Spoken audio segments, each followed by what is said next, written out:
ഒരു ദൈവത്തിൽ എപ്പോഴും എതിർത്ത് നിൽക്കേണ്ടത് ആരോടാണ്? പിശാചിനോടാണ്, പിശാചിനോട്. അതുകൊണ്ട് വേദപുസ്തകത്തിൽ വായിക്കുന്നത് നിങ്ങൾക്ക് പോരാട്ടമുള്ളത്, ബാക്കി അറിയാം, നിങ്ങൾക്ക് പോരാട്ടമുള്ളത് ജഡരക്തങ്ങളോട് അല്ല. മനസ്സിലാവുന്നുണ്ടോ? നമുക്ക് പോരാട്ടമുള്ളത് ആരോടല്ല? ഒരു സ്വതന്ത്രം പറഞ്ഞേ.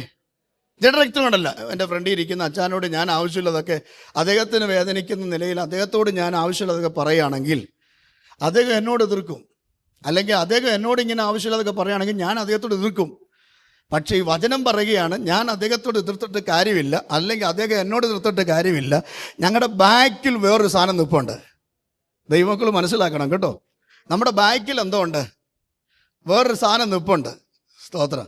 ഈ സാധനം നമ്മളിങ്ങനെ എപ്പോഴും ചൊറിഞ്ഞുകൊണ്ടിരിക്കുന്നത്. പറടാ.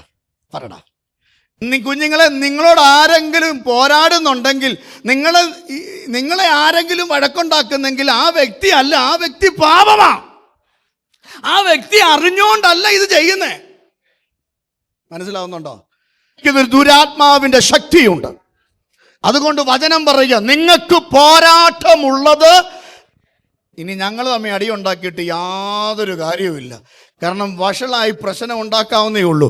അതിനേക്കാൾ നല്ലത് ഇതിന് കാരണഭൂതനായ പിശാചിനെ കണ്ടെത്തി അവനോട് ആത്മാവി പോരാടി. എങ്ങനെ? കർത്താവിലും അവൻ്റെ അമിതബലത്തിലും,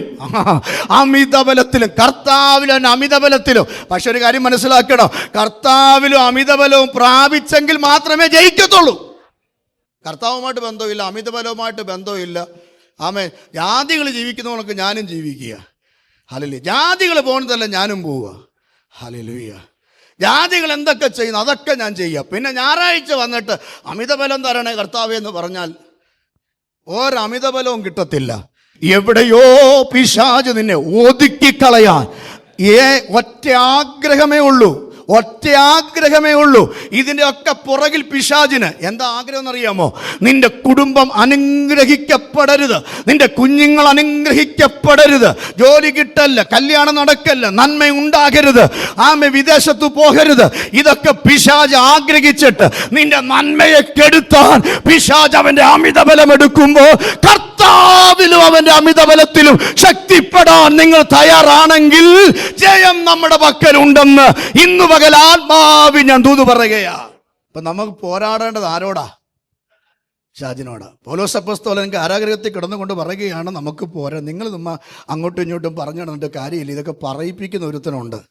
ഞാനൊരു കാര്യം, ഒരു ഉദാഹരണം പറയാം.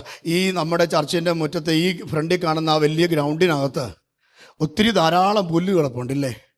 നമ്മുടെ ഈ ചർച്ചിലെ പിള്ളേരെല്ലാം കൂടെ പോയി അടുത്ത ദിവസം ഒരു ഫംഗ്ഷൻ നടക്കുമ്പോൾ ഒരു മൺവെട്ടിയൊക്കെ എടുത്തുകൊണ്ട് വന്നിട്ട് അതിനെ ചെത്തി കളഞ്ഞാൽ അവിടെ എന്നെ നീറ്റായിരിക്കും, അത് ക്ലീൻ ആയിരിക്കും അല്ലേ?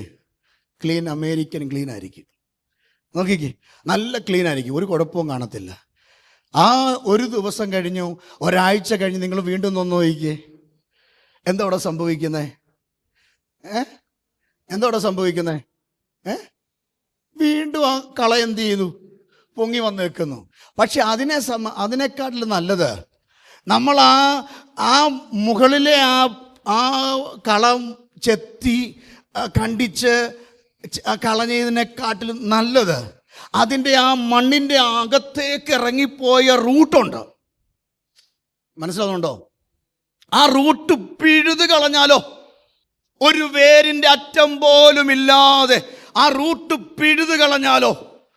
നമ്മുടെ പ്രാർത്ഥന ഇങ്ങനെയാകട്ടെ. ഈ ആഴ്ചത്തെ കുറെ നാളായില്ലേ മണ്ട ചെത്തി കർത്താവിന്റെ മേശ കാണുമ്പോൾ ഹല്ലേലൂയ മണ്ട ചെത്തി, ഹല്ലേലൂയ ഒരു നല്ല മെസ്സേജ് കേൾക്കുമ്പോൾ മണ്ട ഞെക്കി ജീവിക്കാൻ തുടങ്ങിയിട്ട് കുറെ നാളായില്ലേ? അത് വീണ്ടും പടരുകയല്ലേ, അത് വീണ്ടും കിളിക്കുകയല്ലേ? ഹല്ലേലൂയ. മനസ്സിലാവുന്നുണ്ടോ? അത് വീണ്ടും കിളിക്കുകയല്ലേ? ഞാൻ തീരുമാനിച്ചു, ഇനി ഞാൻ ഒരു കാര്യത്തിനുമില്ല, കർത്താവിനെ വിളിച്ച് പ്രാർത്ഥിച്ച് ആർക്കും ഒരു ശല്യം ചെയ്യാതെ കർത്താവിൻ്റെ മുഖത്തേക്ക് നോക്കി ഞാൻ ജീവിക്കുമെന്ന്. ഒരാഴ്ച കഴിഞ്ഞപ്പോൾ ദാണ്ട് കിടക്കുന്ന കിഴുക്കനാമ്പാട്. എന്താ കാര്യം? മണ്ടയ്ക്ക് അതെന്താ വെച്ചാ റൂട്ട് കിടപ്പുണ്ട്. ഒരു സ്തോത്രം പറയണം, എനിക്ക് പറയിപ്പിച്ചു പറയണം നിങ്ങളോട്. ഒരു റൂട്ട് കിടപ്പുണ്ട്. ഒരാമേൻ പറ. റൂട്ട് കിടപ്പുണ്ട്. ആ റൂട്ട് അകത്ത് കിടക്കുക. അതിൻ്റെ പുറത്ത് പോളിഷ് ചെയ്ത് ചെത്തി മിനുക്കി വെച്ചാൽ കുറച്ച് കഴിയുമ്പോൾ ഈ റൂട്ട് പുറത്തു വരും. തുരുമ്പെടുത്ത ഒരു കമ്പി പേപ്പർ ഇട്ട് നന്നായി പിടിച്ച് അതിൻ്റെ പുറത്ത് പെയിന്റ് അടിച്ചാൽ വളരെ ഭംഗിയാ കാണാൻ. പക്ഷെ 6 മാസം കഴിയുമ്പോൾ അകത്ത് കിടക്കുന്ന തുരുമ്പ് പുറത്തു വന്ന് ഈ പെയിന്റിനെ കൂടെ വിഴുങ്ങി ഇത് പുറത്തു നിൽക്കും. കാരണം എന്തറിയാമോ? അതിന്റെ റൂട്ട് കളഞ്ഞില്ല. ദൈവസഭയോട് ഒരു ദൂത് പറയുകയാ. ഈ ദൂത് ന്യായവിധിക്ക് വേണ്ടി മാറ്റി വെക്കരുത്. ദൈവസഭയോട് ഞാൻ വിളിച്ചു പറയുകയാ, പിശാചിന്റെ തന്ത്രം തിരിച്ചറിഞ്ഞ് ഇതിന്റെ റൂട്ട് കണ്ടെത്തി ദൈവസഭ അനുദപിക്കാനും ആമെ പ്രാർത്ഥിക്കാനും തയ്യാറാണെങ്കിൽ